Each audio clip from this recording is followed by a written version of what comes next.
प्राचीन काल में एक सेठ जी थे जिनके 7 पुत्र थे। सातों पुत्र विवाहित थे। इन्हीं सातों में से सबसे छोटे पुत्र की पत्नी काफी चरित्रवान और श्रेष्ठ थी, लेकिन उसका कोई भाई नहीं था।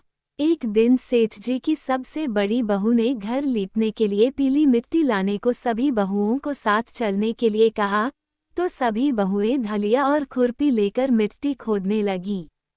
तभी वहां एक सांप निकला।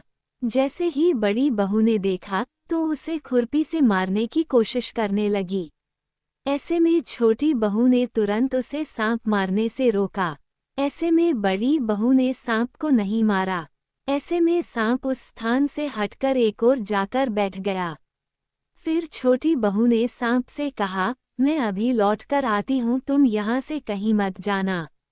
ये कहकर वह सबके साथ मिट्टी लेकर घर चली गई, लेकिन घर में कामकाज के कारण सांप को दिया वादा भूल गई। जब छोटी बहू को दूसरे दिन वह बात याद आई तो वह सभी को साथ लेकर वहां पहुंची और सांप को उस स्थान पर बैठा देख बोली, सर्प भैया नमस्कार।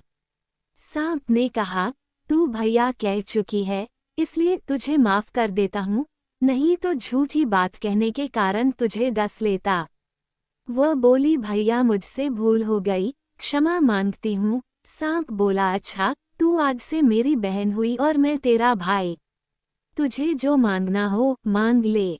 वह बोली, भैया मेरा कोई भाई नहीं है, अच्छा हुआ जो तू मेरा भाई बन गया। कुछ समय बीतने पर वह सर्प मनुष्य का रूप लेकर उसके घर आया और बोला कि मेरी बहन को भेज दो। सब हैरान हो गए क्योंकि सभी यही जानते थे कि छोटी बहू के कोई भाई नहीं था। तो सर्प बोला, मैं इसका चचेरा भाई हूँ, बचपन में ही बाहर चला गया था।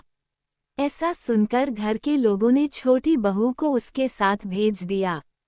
उसने मार्ग में बताया कि मैं वही सर्प हूँ, इसलिए तू डरना नहीं और जहाँ चलने में कठिनाई हो वहाँ मेरी पूंछ पकड़ लेना। छोटी बहू उसके कहे अनुसार उसके घर पहुंच गई। वहां के धन ऐश्वर्य को देखकर वह चकित हो गई। एक दिन सर्प की माता ने उससे कहा, मैं एक काम से बाहर जा रही हूँ, तू अपने भाई को ठंडा दूध पिला देना।